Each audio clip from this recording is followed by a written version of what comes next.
How are you, Kiefer? I'm How's good. How are you? I'm doing great. Nice to meet you. I know we've never met in person before, but we've been following each other and following our success. And I'm very excited to have you here on this call today. I know you're in North Carolina running appointments, and I really appreciate you taking the time to do this and share your knowledge and your value with a lot of people. Yeah, no problem. Thanks for having me. My pleasure. So, as I was mentioning today, we have Keifer Zimmerman here. Keifer, tell us a little bit about yourself. Um, Tell us where, I know you're right now in North Carolina, but you're not from there. Where is base camp? How do you got started with FFL? Give us a bit of background. Yeah, so I am actually, our office is in Green Bay, Wisconsin. But how I got started with FFL is I date Evan's brother. And so Evan was doing it, and so that's how I ended up getting started with it. But yeah, me and Sam, oh, sorry, You're okay. bumped it. Sam and I, we both started at the same time. She started a little bit before me, but I started in January, so like middle of January. Yeah. Perfect. So not even a year then. We're almost at the year mark Yep. then. Yep. Fan Fantastic. Well, congratulations. And what were you doing before that? You went to college, right? I remember watching one of your YouTube videos. Graduated from business school, is that right?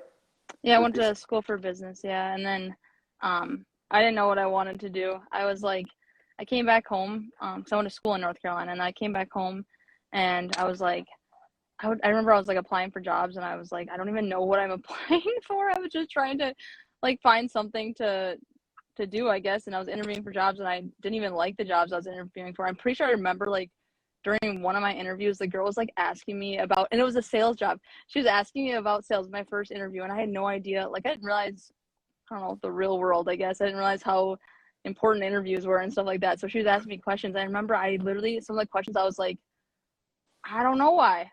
Like I remember telling her, I was like, I don't know why, because I just am trying it out, you know? Like I didn't even have like real answers for her questions, and I did not get that job.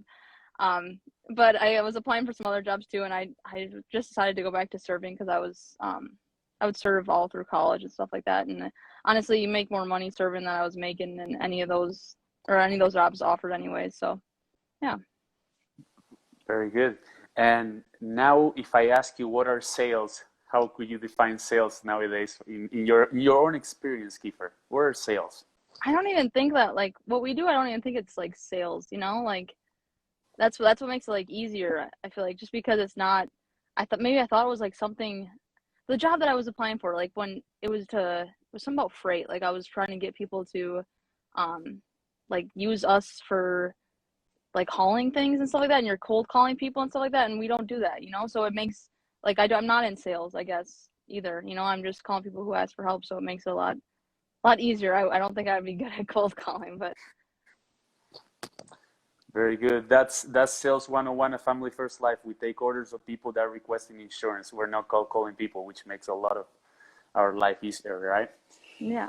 So great. So of course you went to business school. Have you applied anything that you learned in business? Because of course you're your own business owner right now. You're not just an FFL agent, but have you been able to apply anything that you learned from there, or are there things that you learn at FFL that you're like, wow, this is more like an MBA in business, just having my own business here, or was it a bit of a mix of both? No, I think it's exactly the second part of what you said. I feel like I did not like I feel like in college, like you spend so much money like getting a degree and stuff like that, and like they don't even prep you for anything that you're expecting. Like this is your own business, right? Like I didn't know how to run it, like taxes and stuff. Like they don't I feel like they don't you don't learn any of that stuff in school. And so it's a completely different atmosphere, and I'm still learning. Like I definitely have no idea what I'm doing still, but um definitely still have people who kind of are teaching me right now. I don't think that I really, to be honest, I don't think I really needed to go to school to do this. I know a lot of people don't go to school who do this, you know, so I don't think, I don't really remember much of my schooling, to be honest. That makes two of us, so you don't feel bad about it. That's good, excellent. And I agree. I definitely can relate to what you're saying. I think that this is like basically jumping in the deep end and hey, sink or swim, right? Yep. And you have to learn to run your business to be responsible, to learn about taxes and so on, and yeah, and how to manage your time, other people's time, and carriers, lead suppliers, the whole thing, right? It is a very good experience regardless of what industry you come from, just to come here and get started or do this for a couple of years or whatever. It really can help you understand how you And can, and yeah, I think it's cool that you just get thrown into it, you know, yeah, like you have no idea what you're doing, but you're kind of just like forced to learn as you go versus like I think it'd be worse if somebody explained the whole system and you're like people always like I wish people would like I feel they should have some sort of like platform and explain like how to set your business up and stuff like that. But I feel like that's the cool part about it is like there's so many like 20-some-year-olds too that are doing this that no one has any idea what they're doing, but you're you know at least we have like the resources to help figure it out, you know? exactly, exactly. You stole what I was gonna say about the 20-year-olds. They are more and more every day joining us, and they are they're killing it. Yep. That is fantastic. So of course you recently hit Hall of Fame. What does it mean to you to have hit Hall of Fame this year? I don't even know. I feel like it's not even that like uncommon anymore. So I mean, it's awesome. I'm still excited about it. It was super cool to actually do and achieve. Um, but like it seems pretty attainable now. Like I didn't my first couple months I didn't issue pay that much, so it's crazy to know like what a year could look like if I actually had known what I was doing from the beginning, you know? But I don't know. I think that like Sean always says that too. Like everyone's doing it now, you know? Like there has to be like some new bar or something else that people have to hit because I feel like it's not as hard as it seems. It's really not. You have to do like 33K a month, you know? It's kind of crazy to think about, but it's everyone can do it. It's so attainable. I think that's the Great. easiest. That's like the best thing I have to say about it is that anyone can honestly do it. Great. You mentioned your first month. Do you remember how much you should pay your first month? Yeah, it was 12K. 12K on your first month with zero background in insurance. Yep. And what was your biggest month? 78. 78,000 issue pay business in Yep. 1 month. Yep. There you go, right? Between those 2 months, you've made 100 right there. And then Yep. break down the other 300K and plus throughout the rest of the 10 months in the year, you're golden. Wow. Yeah. It's Exactly. It is crazy. attainable, it's doable, and but of course you did not make it from 12 to 78 overnight. Uh, what were some of the behaviors that you had to change personally in order to be able to start hitting those higher numbers?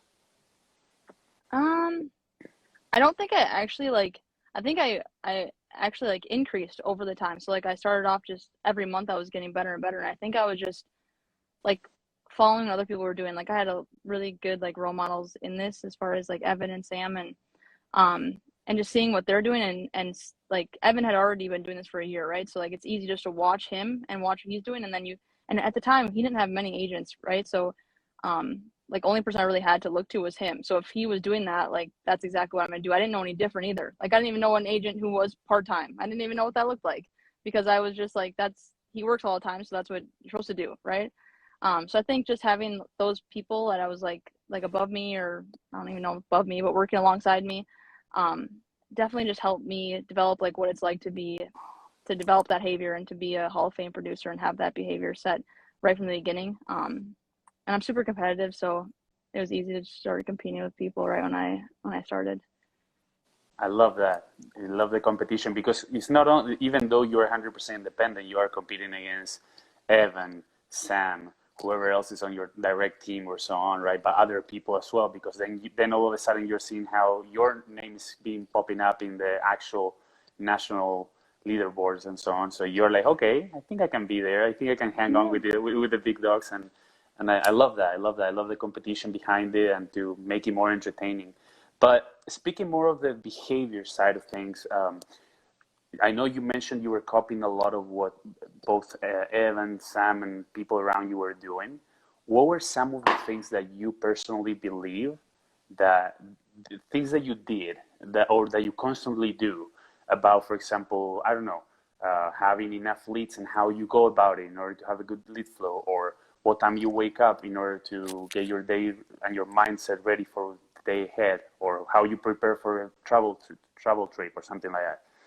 give me something that you believe, like, I'm pretty good at this, and I think is my strong suit. What do you think that is?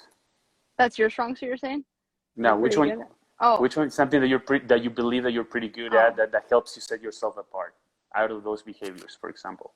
I think from the start, we always did, like, they always say 30 appointments, but it was never even 30 appointments. Like, I think it was always more than that. Like, we would always be running like 20 some on the weekends. Plus, like, it was always a competition to see who could get the most appointments, because I think that was just our goal. It wasn't always like the most sales or anything like that, but just making sure we had the most appointments. Like in Slack or whatever, we'd be competing on who's posting the most, right? And I think developing that too has been a big behavior change too, because it's always like, my first weekend, I had like 12 appointments one time. Not first weekend, but one of my first weekends of having 12 appointments. I literally started crying. I was like calling Evan, and I was like crying to him, and he was like, "Oh my gosh, grow up." He was like literally, and I was like, I feel like such a loser. I feel like, I don't know. I was just really sad. And so what I did though was I literally just, I had an appointment at 9 o'clock, and so I drove to wherever I was gonna go to and dialed from my car in a Target parking lot and I bought more leads of the next county over, just because I wanted to hit 15, just because I felt like I had to like hit that, or else I would look bad or something, like, I think just developing like certain habits where like it's this or nothing, um, Hmm. definitely shaped all the right patterns to help me keep like having success with it. That is great. You mentioned sitting at a Target parking lot thinking, man, I need more appointments. I'm going to go right now and buy more leads on the county next door, and I'm going to try to get to those appointments calling on a Saturday, for example. Is that right? Yep. Yep. Okay. So it's great that you remember that so clearly about yourself and how you felt there. Can you explain to someone who's new to FFL how how you had, like, so easily you were able to buy leads right there, right in the spot? How is that process? Yeah. I remember like I was working really hard trying to like save, like working to try to save money, because I'd never been a person to save money. So I would always try to like make sure I made $1,000 a week. That was like my goal. And I felt like I was like doing so good. Like, not even, this is before I felt like just making $1,000 a week. I was like, I can actually save money, and stuff like that. And so when I was told, I don't even know what I thought. Like, I didn't really have any like, oh my gosh, $1,000. That was crazy. Like, I never really had that. So I don't know how to like relate to that part. But as far as buying my first batch, all I thought was, I was like, okay, I hate what I'm doing. Like, I hate the situation I'm in right now. I wanna try this out. What do I gotta lose? And I just thought, if I put $1,000 towards it right now, that's just like a week of me working, right? Like, I can do that. I can go back and work another week. That's not a problem at all. I'll just have to, bust my butt next week and try it again. But then my first dial day, I booked, I remember this is another Target story, but something about Target. But I had like, I think it was somewhere around like 2 o'clock-ish.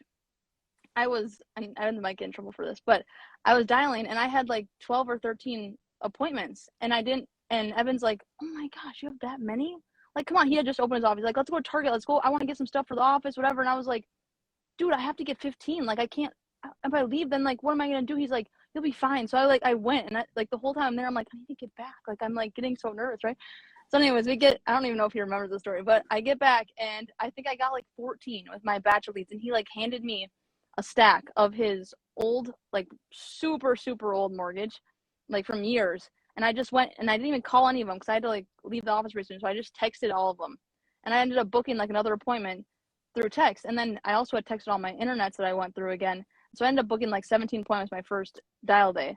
And I ended up selling, I think it was like 9,000 my first 2 days. And so it was not like hard. Yeah.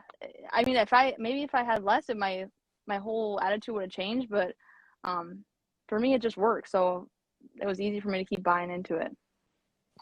Numbers don't lie, right? Yep. So when you went in and bought more leads at that other scenario, you went into the CRM, the FFL CRM, and you just like click on the county next door and you bought leads that way, or how you went about it? Yeah, we didn't have like many leads available when I first started, so I was used to running like 2 or 3 counties for internet and instance, just kind of trying to find like what areas were available. Because we had a lot of people who were running instance and stuff, so I was Great. already used to kind of traveling. Like this weekend right now, I'm running like 13 different counties. I have a pocket down here and a pocket up here, and I'm just making it work. You're just gonna make it happen. Just don't get any speeding tickets, please, Kiefer. Okay. Yeah, yes, okay. Very good. So when you set up your travel trips, Kiefer, of course, like this year, you probably done multiple of those. You already been through a winter in Wisconsin with all the snow and what that means in the area. Do you tend to escape the area and go somewhere where there is like better climate, or you still work in your area? How do you go about that? No, I still work. All my areas I usually run for travel trips are all um in in the cold too. So I don't I'm not smart. I didn't like think ahead about this, but um I have I was in North Carolina today. It's my first time I've been here, so I'm kind of still getting used to like what it's like to run here. But no, all my areas are all in the snow. So Very good. Looks like we have a question here from FFL Veritas, Silvana. How far into being just an agent have you decided you wanted to build an agency? um I didn't really even think about that stuff when I first started. But I think everyone like Evan's team and like his staff and stuff like that posting like my success, obviously I was just sharing it. Just because I was like, yeah, I am killing it, I don't know. And so I was posting it, and I think it's just natural for you to start like getting a couple people. And luckily for me, I had a couple people that like were closer to me that ended up doing super well too.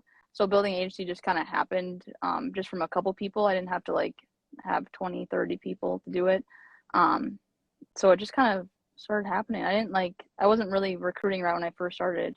I just started probably got a staff right when I opened my office. So it was all at one point. It was in like July. So it didn't happen right away, but Good. And how many agents do you have this like right now, more or less? um issue paid right now, we have like 12 people who issue paid this month so far. Very good. Excellent. Excellent. And of course, you're a Hall of Fame producer, you travel a lot. How do you balance your time in training also new agents and also producing at high level? Because you want to have, you made it very clear here. You literally cannot leave if you don't have 30 appointments plus. So how do you make it work? Yeah, I think it just comes to like setting expectations of what it's like to be like you're independent, like I'm here to help you and stuff like that. And I want you to have success. So I think I mean I always start out like new agents with like a Zoom call and get to know them and try to figure out their first dial day and stuff like that. But I think as far as like when they're out and about, I mean when I first started I just was like thrown into it. Like just call me when you're in the home. And so I mean I'm available. I'm always answering my phone. I'm driving a lot, so I'm available for them. But I think like it's just like you're going to be independent, you gotta learn on your own too. So I think it's just having that expectation that yes, I want you to succeed, I want you to tell me what your goals are, and I'll hold you accountable to hitting those goals. But I'm not like, I don't want to micromanage you. I'm not good with that. I want to have success of my own too and produce the way I want to produce too. So That's really good. That's really good. So, a couple more questions in regards to travel trips since you're currently right now in North Carolina. When you're planning your travel trips, how do you go about like picking? Are you very do you have like a strategy or so behind when you're choosing where you're gonna stay, like the kind of hotel, the amenities, or you can stay any? It doesn't really matter. It could be anything. I just need a bed. Period. Or are you like Jay Conan, who needs to have a gym a hotel that has a gym, so he has to work out and X, Y, and Z? yeah, What does it look like for you? I always like book it way too late, so I pay way too much for a hotel. They're not always the nicest hotels, but I don't have like any specific, like the only thing is for me, I knew that I don't know the areas I'm running right now, and I Hmm. knew Charlotte, North Carolina, so the two counties that are like areas I'm running, one's like an hour and a half from here, and the other one's 2 hours. But I'm like, Okay. I'd rather know where I'm at, like, and be in a bigger city and feel more comfortable than go to some random like in the middle of nowhere or motel, or I don't want to be creeped out or anything. So um No, I think that's great, and this is actually it brings in like a good question, like because like sometimes I saw a message earlier of a girl asking like in the FFL group, hey, like if you go out, if you go into appointments and you don't feel very comfortable, you have like a bad experience with a client or something like that, meaning safe wise, especially for women, that's what she was asking. she was like, do people carry something with them? How do you go about it? Do you have like a support system that they know where you are? Do you share locations with like your boyfriend and Sam or someone in your team so they know what you're up to? I know I do that myself, and I'm a guy, but it Mm, doesn't matter, right? We're all out there in the world. So how do you go about it? the same thing. I mean, sometimes you can pull up to a house and you're kind of like, I just, so like I definitely like sent my location like directly to somebody in that time. Like if I was just on the phone with them while I was driving, like, hey, just so you know, like I'm going to this house. I don't really know, but I have my location shared with Sam and my boyfriend too. And but I do carry pepper spray in my bag too. I don't know how well it's gonna work though, because if somebody's attacking me, I have to reach into my bag to grab it. So I don't know. I don't know if it's really gonna be helpful or not, but You're gonna have to do the practice. just hold it in my hand the whole appointment. No, no, no, not that you've never even thought probably of taking it out, but it makes you feel more comfortable that it's there. Like I know that myself. I have like a little pocket knife in my bag, just because you never know. I have it. Yeah. Do I need to use it? Hopefully never, but I know it's there. It's just like in the back of my mind. Cool. Um, so very good. This is actually a question that I was wondering. I know you're doing really well. You clearly love what you do. You dedicate a lot of time. You travel. It's paying off all the hard work. What would have to happen for you, Kiefer, to leave FFL? Oh my gosh. I don't know. That wouldn't happen. I can't even think of what I would do if I had to leave. So I don't know. The world had to end. I don't know. I wouldn't leave. I feel like I'm already like too far in. Like you can't like maybe in the first couple months you're like, okay, you can probably leave. But I'm like, if I leave, I don't know. This is like part of who I am now, so I can't back out. Great, excellent. Okay, so as you know, you've seen some of these episodes before. I know you've watched the ones with Sam and other people, and I do ask everyone, how do you challenge yourself um, to be on top of it? How do you challenge yourself? I know there's that gut feeling like, oh, I didn't get to 30 appointments, but how do you challenge yourself to keep producing at a high level? Yeah, I was actually like thinking about this today too, because it gets after a while it can get hard, like because you're like you surround yourself with people who are, like better, like trying to be better than you, right? But like when you get to a certain point where you're all like doing the same, like what's next, right? And I was actually just thinking about that today. And I think it just comes down to like developing a goal for yourself, like at each month or even each week or something like that, just so that you can keep pushing yourself to do better. Because I'm thinking the same thing right now. I was literally thinking that today. I'm like, gosh, after a while, like every month is it gonna be the same? I'm just gonna keep and what? How else are you gonna fix that by like you have to every month just make sure you're like setting a goal for what you want to achieve so that every day you can be better. Very good. How do you challenge your team? I know that, as you mentioned, you don't micromanage them, but you show the way. But how do you challenge them to like go through those first 90 days to stick in so they can see the success that everyone is having? Because this is just not you. You're number 12 of thousands of agents that we have that I got the pleasure of interviewing. And I get the exact same people coming in here, like telling me the same thing in a way, like, how do you challenge your team, yourself, for them to stick to it those 90 days to get to the next level? Yeah, I think everyone is so different, and that's what I've learned too a lot is like I gotta be a manager in a way, like everyone's personality is different. So I think the only thing that I find is like a common is just making sure I know what, like I said earlier, like just knowing what their goals are for that month. Like this month I asked everyone for my team, like, what is your goal for each paid this month, and making sure I set like help them set that too. Cause I think after a while, like I said, just now, like going through the phases of it and stuff like that, you start like losing, you're like, okay, what's the point or why, like another day, So I think just like making sure like they are aware too, like, hey, like, I'm trying to hold you accountable too to have a goal.